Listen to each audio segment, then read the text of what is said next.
There was a seat for everyone except me.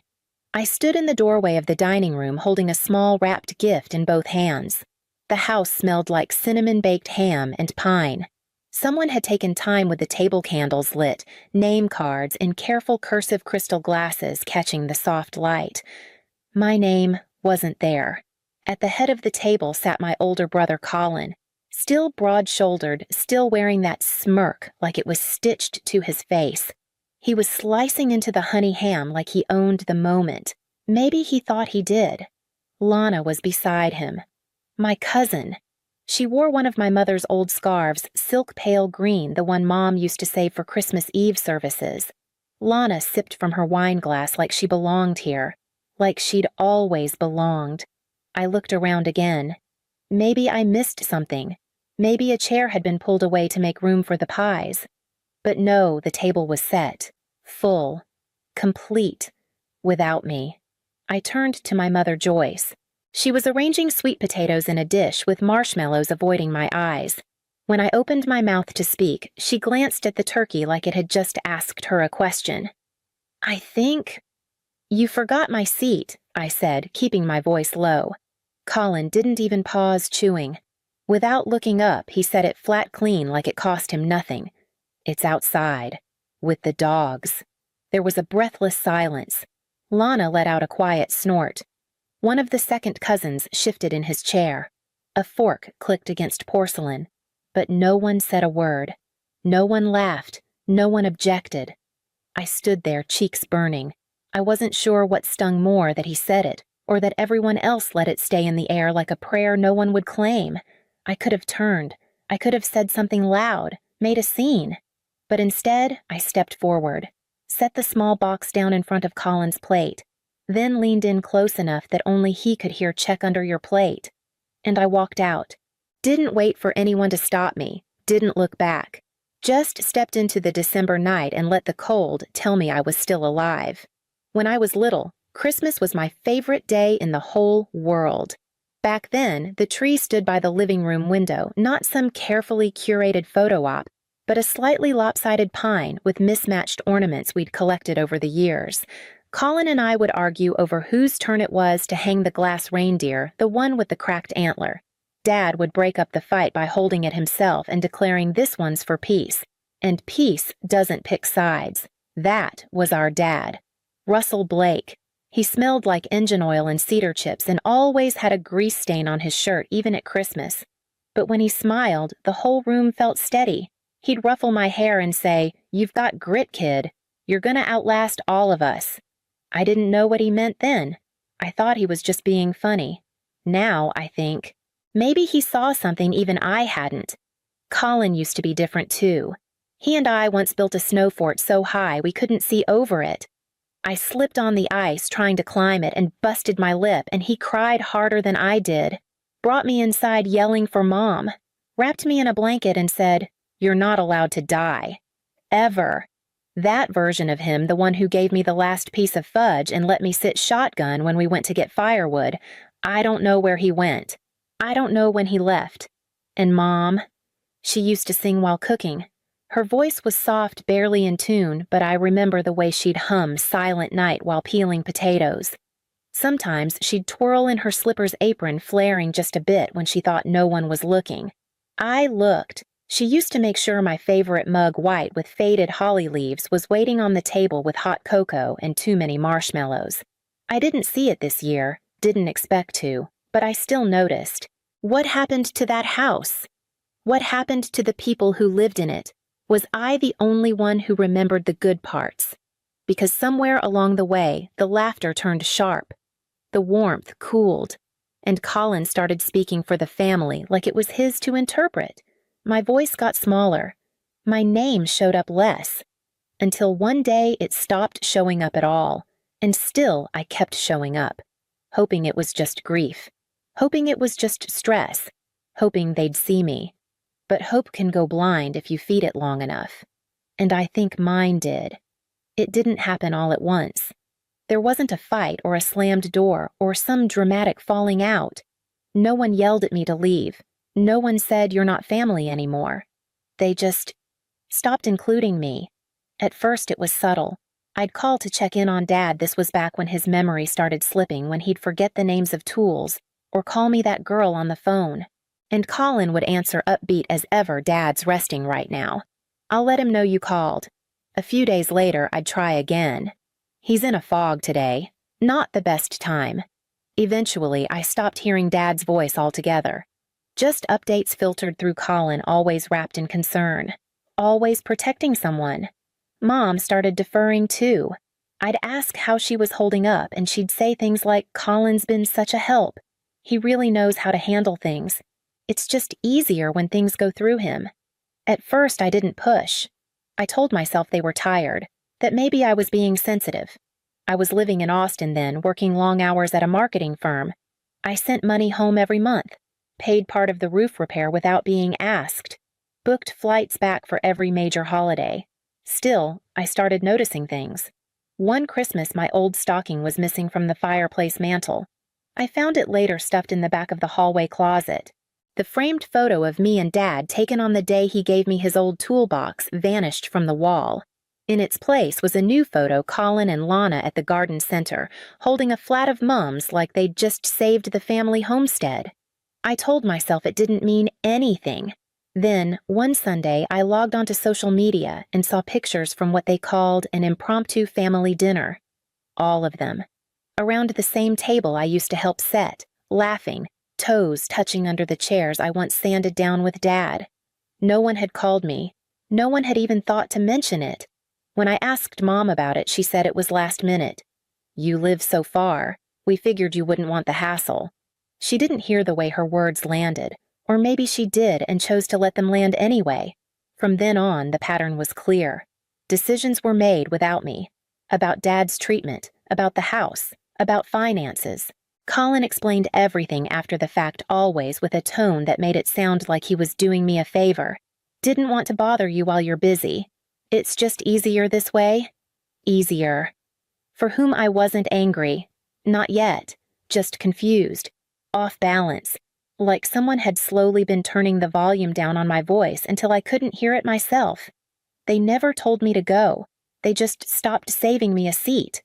The first time I realized Lana had moved in, she answered the phone from my mother's kitchen. I could hear the ceramic clink of the spoon against Mom's favorite mug, the one with the cardinals on it. Lana laughed at something in the background, Colin probably, and said, "Hold on, your mom's elbow deep in pie dough." Your mom. That word sat heavy in my chest for days. I asked Joyce about it a week later, careful not to sound accusatory. "Is Lana staying with you now, just helping out? She's been a godsend. You know how things have been." A godsend. This was the same Lana who 3 years earlier had borrowed Mom's sapphire earrings and claimed she thought they were hers, who lied about a missing checkbook at Thanksgiving, who once cried on the porch and said, "I don't know why everyone thinks I'm the bad one." And now here she was, setting the table I used to set, wearing the scarves Mom used to wrap around her shoulders on snowy mornings, leaving handwritten notes on the fridge chickens in the oven. Took Mom to PT. At first, I told myself it was practical. They needed someone around. And I hadn't been, not physically anyway. But slowly, Lana stopped being a helper and became the one who knows where everything is. When I called to ask how Dad's doctor visit went, Lana was the one who answered. When I sent flowers for Mom's birthday, Lana texted me a thank you with a photo of Mom holding the bouquet standing beside her. The caption read, "She loved them, great day, I wasn't in the picture." I wasn't in any picture anymore. I started asking questions. Colin's answers were vague. "She's just around to help with errands. It's not like she's taking over." But when I visited for Dad's memorial, Lana greeted guests at the door. She wore a black dress, simple and neat, the same one I'd worn to my uncle's funeral years ago. I recognized the hemline the way it fell just above the knee. I had left it in the closet upstairs. It wasn't hers. She stood by the coffee table pouring cider, telling stories about Dad like she'd known him better than I had. People nodded. They smiled. They believed her. And I just stood there, coat still on hands, cold, watching my place disappear piece by piece. Later that evening, I tried to bring it up to Mom. I didn't want to accuse. I just needed to know where I stood. "She's just trying to help Marin. You've always been too sensitive about things. That's when I realized it. It wasn't that they forgot me. It was that they'd found someone easier to replace me with. 2 months before Christmas, I drove up to the house without calling ahead. I wasn't planning to go inside. I thought maybe I'd just sit in the driveway, look at the old porch swing, and remind myself of who I used to be when this place still felt like mine. But when I pulled up, the driveway was empty. No sign of Colin's truck. No Lana in the window, no motion in the kitchen. I stepped out anyway. My key still worked. The house was quieter than I remembered. No music, no TV. Just the hum of the heater and the faint creak of floorboards that still spoke when no one else would. I found myself drifting toward Dad's study. It was the only room no one had rearranged. Everything else in the house felt slightly off, like it had been staged to look familiar, but something was missing behind the eyes. But his study was untouched. The old recliner still sagged in the middle. His toolbox sat beneath the bookshelf, paint-chipped and rusted. A clock ticked softly by the window, the one with the dusty face and brass hands that always ran 10 minutes slow. And then I saw it. The cabinet in the corner. Dark wood brass handle. I'd seen him open it a dozen times growing up, but I never paid attention to what went inside. I knelt down and pulled. It stuck at first, then gave way. Inside a small metal safe. My breath caught. I remembered something suddenly. A long time ago, maybe high school, he'd tucked a tiny key inside his favorite book. Said it was for just in case. I reached up, scanned the shelves. Travels with Charlie by Steinbeck. Worn spine, cracked leather. The key was still there. When the safe clicked open, I didn't know what I expected. Maybe old receipts, maybe nothing. But there it was. An envelope. Thick, cream paper. My name on the front written in his hand. I sat down on the floor, knees to my chest, and opened it. Inside, a notarized will, dated 2 weeks before he died. Every asset, this house, the savings, the land in Monument Valley, was left to me. Colin's name wasn't mentioned once. Neither was Lana's. And behind the will, a note, folded, yellowed slightly at the edges. It said, "Marin, I see it now. I didn't before, and I'm sorry. You never asked for anything. You just stayed. You protected me when no one else did. This house is yours. You've earned it. Love, Dad." I didn't cry at the funeral. I cried on that floor. Not for the house, but because in the end, someone saw me. I didn't tell anyone I was coming. I dressed in dark jeans and a navy coat, nothing dramatic, nothing that screamed, "Look at me." I brought a single box wrapped in plain brown paper, tied with twine. It was Christmas Eve. The Blake house still had the same string of colored lights blinking unevenly. The wreath on the door was slightly crooked. Someone had replaced the welcome mat. It used to say, "Home is where Dad is." Now it read, "Joyful Season." I knocked once, then let myself in. No one heard me at first. The dining room was already full. Colin at the head of the table, Lana to his right, her hand resting lightly on his arm. Mom sat across, smiling in that soft, distant way that used to be reserved for guests. My seat wasn't there. Again. This time I didn't flinch. I stepped forward, placed the box in the center of the table, and looked directly at Colin. He blinked. "Marin, what are you—" I didn't give him the satisfaction of finishing the question. "Check under your plate," I said, voice low, but firm. He glanced down, lifted the charger, and found a single key. It was old brass, worn smooth with use. Dad's safe key. Colin's eyes flicked up to mine. Confusion first. Then a flicker of something else, nervousness. No, not yet. He didn't know enough to be afraid. Joyce rose halfway, her smile faltering. "Marin, this isn't— I'm not staying," I said. "Just wanted to drop that off." Lana reached for the box.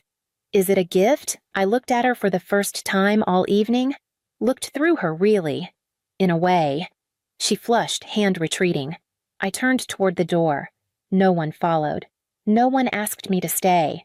Not really. Colin was already lifting the box's lid. Joyce said, "Wait, what is this?" I was halfway down the front steps when I heard chairs scrape, voices rise. I didn't stop. The night was sharp air cold against my throat. I walked back to my car, sat for a moment in the driver's seat, let the silence settle, because what they found in that box wasn't wrapped in malice. It was wrapped in truth. The copy of Dad's will, the letter, a small photograph, me and him, shoulder to shoulder from the summer I helped him rebuild the fence. Nothing dramatic, just enough. Let them read it in their own voices, in their own time. Let them sit at that table full, but with one chair always conspicuously empty. Would they still pretend I was just too sensitive? That I imagined it all? And if so, who left that key? They started calling the next morning. First, it was Joyce. Just a voicemail. "Hi, sweetie. We read what you left. It caught us off guard, that's all. We should talk. I think we all just need to breathe and maybe come together. As a family. No apology. Just caught off guard." Then Colin sent a text. "Can we meet? There's a lot to discuss. I think we all misunderstood each other. Not a word about the will. Or the letter." Then Lana messaged me. Just a sad face emoji, nothing else. For a week, I let the messages pile up. They tried new angles, confusion, nostalgia, even guilt. "Your dad wouldn't want this rift, Marin. We're still your family. Let's not let bitterness ruin the holidays." But bitterness hadn't ruined anything. Erasure had. And the thing is, I wasn't angry anymore. I didn't want revenge. I didn't want to prove a point. I just didn't want to go back. I didn't block their numbers. I didn't argue. I didn't defend myself. I just stopped responding. I think that unsettled them more than anything else. One afternoon, Colin tried showing up at my office unannounced. My assistant sent him away. I never told her to. She just said afterward he didn't look like someone you'd want to see. She was right. A few days later, Mom called again. This time I picked up. Her voice was quiet, fragile. "Marin, I think we made mistakes, but this family, it's still yours too." I waited a beat, then said I was always there. "You just lived easier when I wasn't." She didn't respond, not because she disagreed, but because there was nothing left to say. 3 weeks after Christmas, I mailed one last envelope. No return address.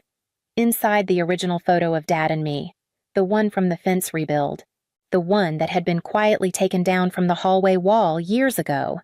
I didn't include a note. I didn't need to. A week later, a neighbor sent me a picture. I hadn't asked for it, she just thought I'd want to know. The photo had been rehung. Not inside the Blake house. Not over the fireplace or beside the dining table. It was tacked up in the old shed behind the garden Dad's tool shed. The one place no one else ever went. There it was slightly crooked, hanging above the workbench. Just a girl and her father standing side by side, smiling like the world made sense. No caption, no explanation. I stared at the image for a long time, then closed my phone. That house. It may belong to me on paper, but the real inheritance wasn't brick or timber. It was this knowing.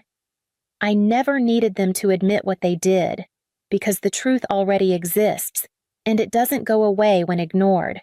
I still live in Austin. Still drink from that holly mug I took back quietly after the memorial. It chips a little more each winter. I let it. Sometimes people ask if I ever reconciled with my family.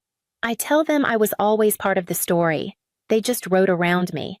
And now they don't get to write me out. I never asked to be seen. I just wanted to exist. If you've ever been erased but chose to remain true, just leave a single heart icon.